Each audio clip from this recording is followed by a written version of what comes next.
Madrid just lit up the Bernabéu.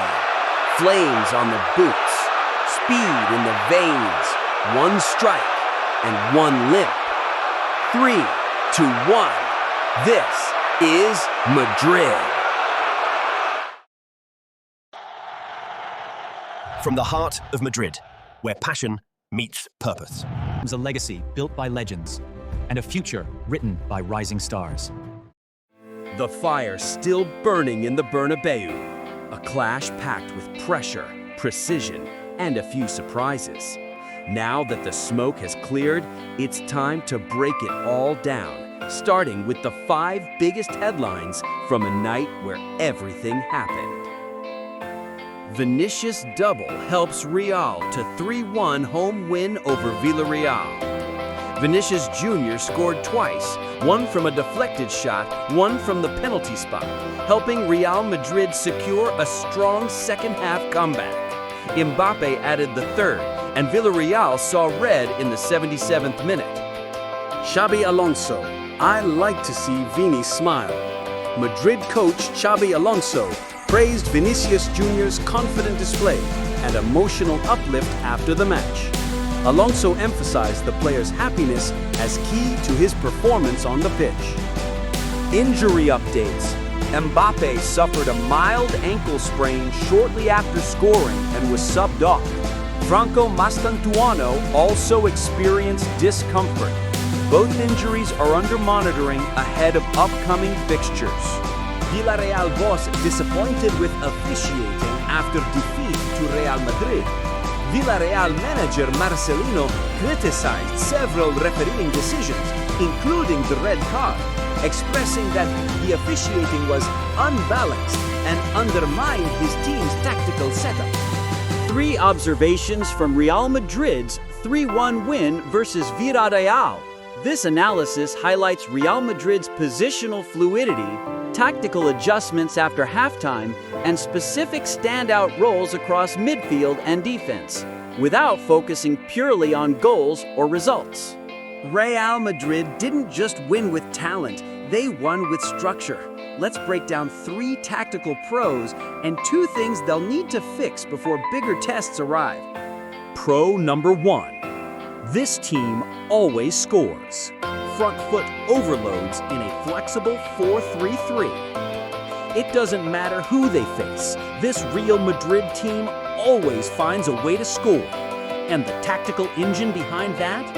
A flexible 4-3-3 that morphs into a 2-3-5 in possession. It's organized chaos, the kind that Villarreal simply couldn't contain. We've seen this structure become more defined since the day Xabi Alonso arrived. The wingers invert, the fullbacks, especially on the left, overlap or hold based on space. And in this game, even without Carreras pushing high like he usually does, chances still came in waves. Madrid looked comfortable, settled, and yes, deadly. But the real key was the high press was back.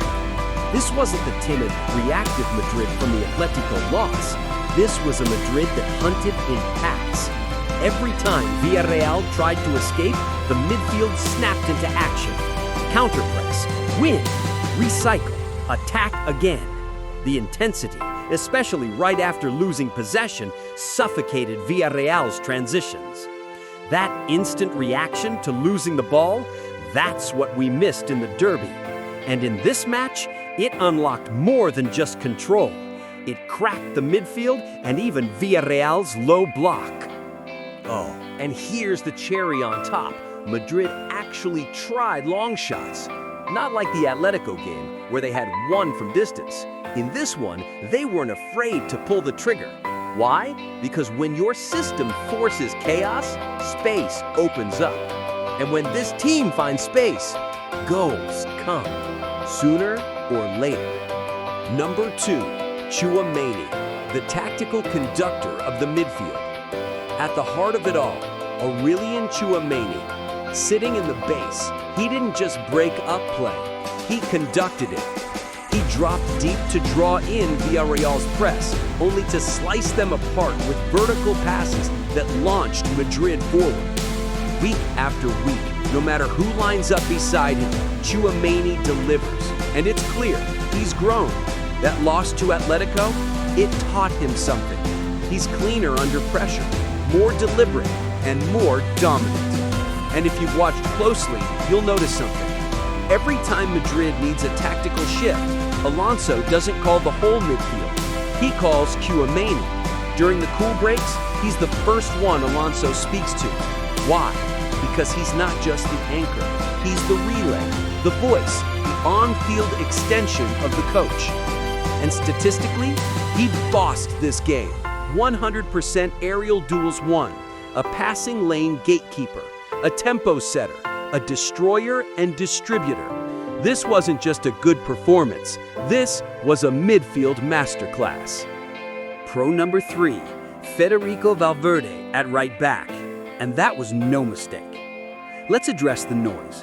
No, Federico Valverde did not refuse to play right back. That's nonsense. If there's one player who died on the pitch for this shirt, it's him. And Alonso knew exactly what he was doing by placing him there. Against Villarreal, Valverde didn't just fill in, he thrived. His defensive positioning was clean. His transitions were rapid. And offensively, he offered support without overcommitting, knowing Carreras wasn't pushing as high. And that balance, that discipline, gave Vinicius all the room he needed. With Carreras staying back more and Valverde holding the right, the left wing became a dance floor. And Vinicius, he danced the most dangerous samba we've seen this season. Here's the stat that says it all. Villarreal had 0 successful crosses. 0. That's huge. Madrid's Achilles heel in the match versus Atletico was aerial threats from early crosses. But in this match, the fullbacks, Valverde and Carreras, closed the gates before the fire could even start. From a tactical lens, Valverde's role was crucial. Protect the right flank, allow balance, and unleash the chaos elsewhere. For fans who love attacking flair, this was probably the first match this season where Valverde shined like a star. And not because he played in his natural role, but because he played Madrid's role. But let's be honest, it wasn't all champagne and confetti. There were still a couple of tactical bruises under the surface. Let's look at what didn't quite click. Con number 1, still vulnerable behind the defensive line. Déjà vu, anyone? Madrid's backline once again had one of those you go, no, you go moments.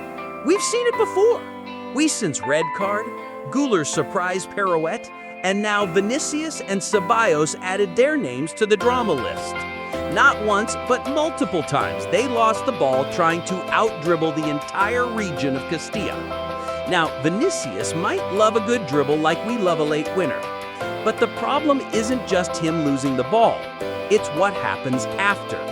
Villarreal didn't even say thanks.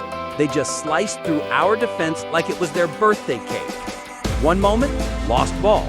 Next moment, Courtois saving the day again. Honestly, without Thibaut doing Thibaut things, we'd be having a very different conversation right now. Alonso needs to sit down with the defenders, maybe over coffee, and have a chat.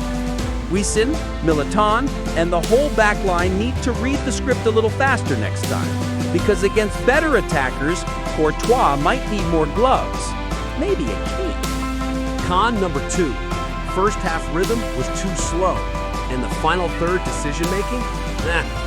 Real Madrid had all the ingredients. Possession, position, and patience.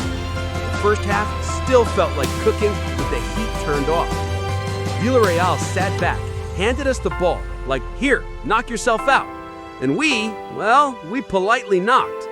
It wasn't a disaster, but it was frustrating. The final third decisions were like a bad group chat. No one knew who was supposed to take the shot. Passes went missing, dribbles led nowhere, and shots were blocked by Villarreal defenders who probably didn't even break a sweat. Honestly, it felt like we were suggesting goals, not demanding them, which is cute until you play a team that doesn't hand out chances like candy.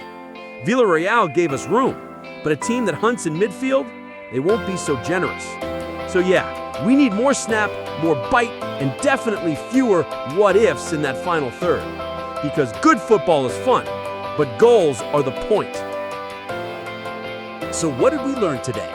Real Madrid don't just score goals, they engineer chaos with purpose. The system clicks, the press is back, and the midfield is basically a crime scene for opposing teams. But hey, it's not perfect. We still had a couple of where-you-going moments at the back. The blueprint is working, but maybe let's not misplace the screws next time. We're not a finished product. We're a limited edition still under construction, with trophy shelves being measured on the side. The goals, beautiful. The tactics, spicy. The passion, off the charts. Madrid showed heart, grit, and just enough drama to keep our blood pressure interested. And if they clean up the mess in the back, sharpen the attack a bit more, let's just say opponents might need therapy. This isn't just evolution. This is Real Madrid finding its teeth again. And yes, they bite. If your heart rate spiked at least twice during this video, hit that like button. If you've got hot takes, tactical debates, or just want to roast that sky-high shot, the comments are wide open. And if you're one of us, living for every Madrid match breakdown, subscribe, join the squad. This party doesn't stop, and neither does the football. Hala Madrid!